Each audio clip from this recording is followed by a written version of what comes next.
واقعہ جی افق جس ایف کو کا بولتے ہیں جی ایف جی جی جی. تو اس میں جو ہے نا کیا ہوا کہ وہ عائشہ کا جی ہار گم گیا، عائشہ کا یہ ہو گیا، عائشہ کا وہ ہو گیا، عائشہ پکڑی گئی، عائشہ پھڑی گئی، عائشہ انج ہو گئی، عائشہ اونج ہو گئی، آ گئی عائشہ، ٹھیک ہے جی، چلو جی واپس آ گئی. تو یہ مسئلہ ڈسپیوٹیڈ ہو گیا کہ اب کیا کریں جی. تو کوئی بھانت بھانت کی بولیاں بول رہا ہے، تو ایک مہینے تک یہ اس طرح ایشو ڈوبا رہا، لٹکا رہا. تو جب دو لوگوں کو یہ انکوائری کمیٹی بنائی گئی تو جس میں ایک ایک حضرت علی بھی تھے. ایک حضرت علی تھے. تو جب بات آئی سیدنا علی کی تو اپینین دے دیا ایک صحابی نے کہ یا رسول اللہ میں گارنٹی دیتا ہوں عائشہ جو ہے بڑی پاک صاف ہے، بڑی اس کا کوئی لچھن خراب نہیں ہے، کوئی اس کا ایسا نہیں ہے، چکر نہیں ہے وغیرہ وغیرہ. چلو جی قسم اٹھا کے بیان دے دیا. تو علی کی باری ہے. علی نے یہ نہیں کہا کہ عائشہ کریکٹر لیس ہے، انہوں نے یہ نہیں کہا. انہوں نے صرف یہ کہا کہ یا رسول اللہ آپ تو شادی بھی کر سکتے ہیں، ہاں آپ کے پاس دوسرے آپشنز موجود ہیں. آپشن موجود ہیں، آپ چاہتے کیا ہیں. مطلب کہ آپ دیکھیں فاطمہ کا بولڈ سٹیپ دیکھیں نا، اور سیدنا علی کا دیکھیں.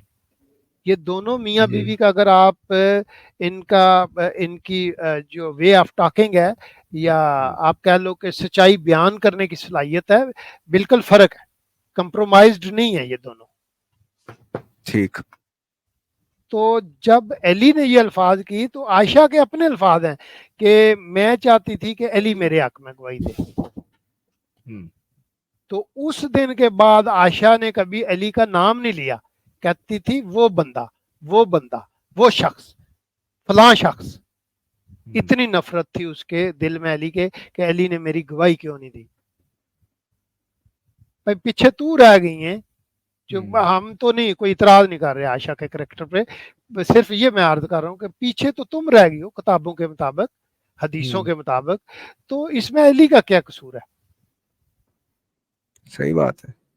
تو اس نے میاں بیوی کے ساتھ حسد کیا، اور جب دفن کرنا تھا نا سیدنا حسن کو، تو عائشہ وہاں پہ ڈٹ گئی کہ یہ جگہ میری ہے، یہ تو تم لوگ نہیں کر سکتے. تو اتنے تیر چلے تھے حضرت حسن کے جنازے پہ کہ حضرت حسن کو وہاں دفن نہیں کیا جا سکتا. مطلب کہ اتنی نفرت تھی عائشہ کو اس خاندان سے. تو وہی ہے نا خاندانی پالیٹکس، پھر قبائلی پالیٹکس، یہی نظر آتا ہے اگر بالکل انڈیپینڈنٹ طریقے سے دیکھیں تو. جی بشارت صاحب وہ بھی بتائیں نا، جب وہ علی کے خلیفہ بننے کا نام آیا تو عائشہ نے صاف کہہ دیا تھا کہ اس کو کس نے کہا یہ خلیفہ بنے گا، یہ کون ہوتا ہے خلیفہ بننے والا. بھائی آپ دیکھیں، اندازہ لگائیں کہ جب حضرت محمد کی وفات ہوئی ہے تو یہ کدھر تھے؟ سقیفہ میں تھے نا. جنازے کا تو کسی کو خیال نہیں تھا، ڈیڈ باڈی کا تو کسی کو ہوش نہیں تھا نا. تو یہ سارے ادھر لڑ رہے تھے، سقیفہ میں لڑ رہے تھے، فزیکلی لڑ رہے تھے، جھگڑا کون خلیفہ بنے گا، کون خلیفہ.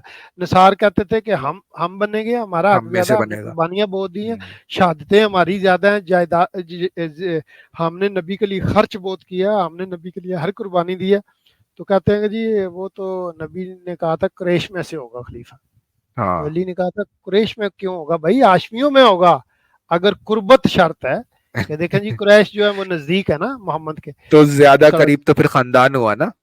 ہاں ہاشمی زیادہ قریب ہے. انہوں نے کہا کہ اگر قریشی ہونے کی وجہ سے ابو بکر خلیفہ بن سکتا ہے تو میں ہاشمی ہوں. صحیح بات ہے، میرا تو خون کا رشتہ ہے رسول اللہ کے ساتھ. علی کو خلیفہ بننے کی ضرورت بھی نہیں تھی، وہ تو بعد میں بھی زبردستی انہوں نے بنایا، لیکن وہ خلافت کے وہ اس رائٹ پہ یا حق پہ ڈٹے رہے تاکہ لوگوں تک یہ میسج جائے کہ بھائی علی نے خلافت مانگی تھی اور وہ خلافت سے پیچھے نہیں ہٹا، اس نے چھوڑی نہیں ہے. ورنہ تو یہ کہہ دیتے وہ تو علی خود ہی پیچھے ہٹ گیا تھا.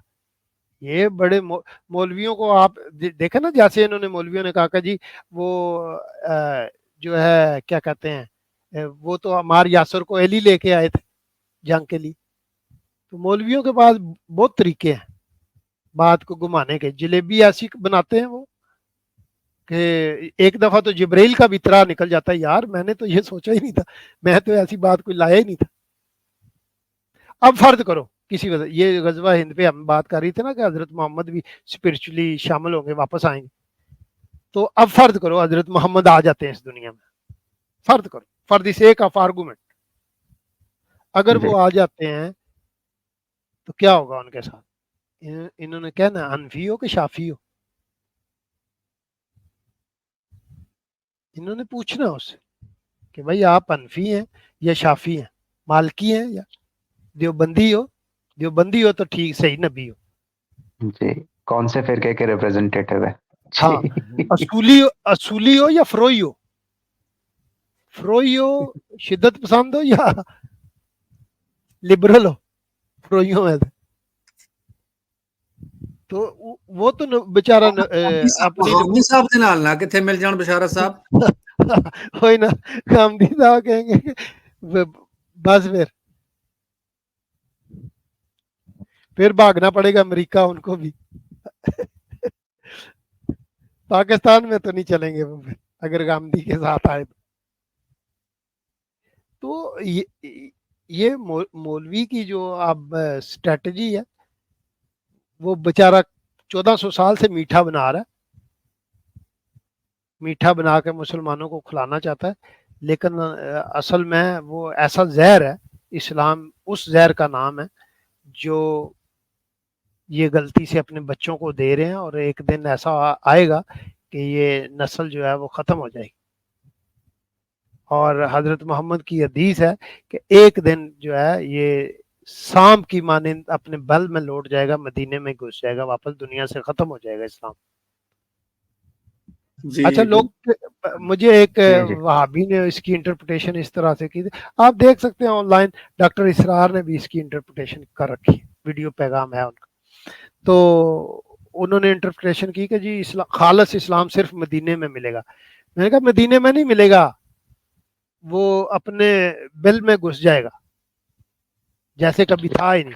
مدینے سے نکلا تھا ایک سانپ کی طرح, اور ایک سانپ کی طرح ہی واپس وہ مدینے میں گھس جائے گا. آپ اگر دیکھیں نا جی اسی کے, تو آپ اگر دیکھیں نا کہ سانپ جب اپنے زمین میں گھس جاتا ہے نا واپس, پھر پتہ نہیں چلتا یہاں پہ کوئی سوراخ تھا یا یہاں سانپ یہاں سے نکلا تھا.